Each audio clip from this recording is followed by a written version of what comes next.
Ojukwu was well known throughout the 9 villages and even beyond.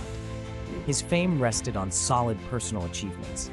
As a young man of 18, he had brought honor to his village by throwing Amalines the cat.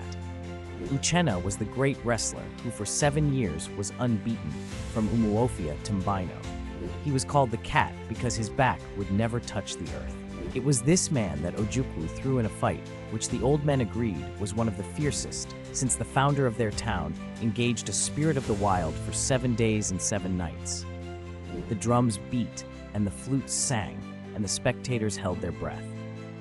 Uchenna was a wily craftsman, but Ojukwu was as slippery as a fish in water. Every nerve and every muscle stood out on their arms, on their backs, and their thighs, and one almost heard them stretching to breaking point. In the end, Ojukwu threw the cat. That was many years ago, 20 years or more, and during this time, Okonkwo's fame had grown like a bushfire in the Harmattan. He was tall and huge, and his bushy eyebrows and wide nose gave him a very severe look. He breathed heavily, and it was said that, when he slept, his wives and children in their houses could hear him breathe.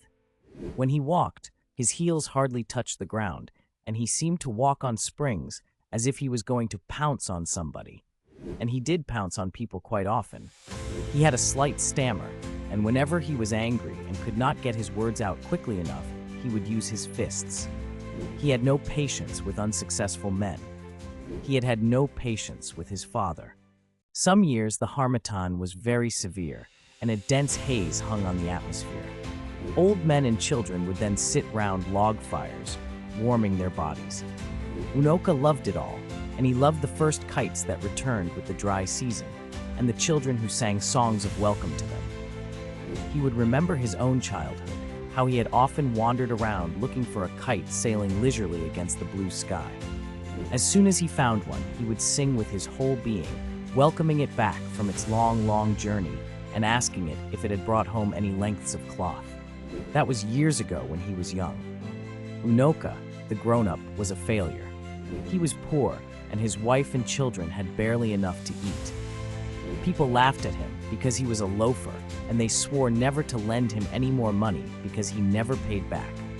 But Unoka was such a man that he always succeeded in borrowing more and piling up his debts. One day, a neighbor called Okoye came in to see him. He was reclining on a mud bed in his hut, playing on the flute. He immediately rose and shook hands with Okoye, who then unrolled the goatskin which he carried under his arm and sat down. Unoka went into an inner room and soon returned with a small wooden disc containing a kola nut, some alligator pepper, and a lump of white chalk.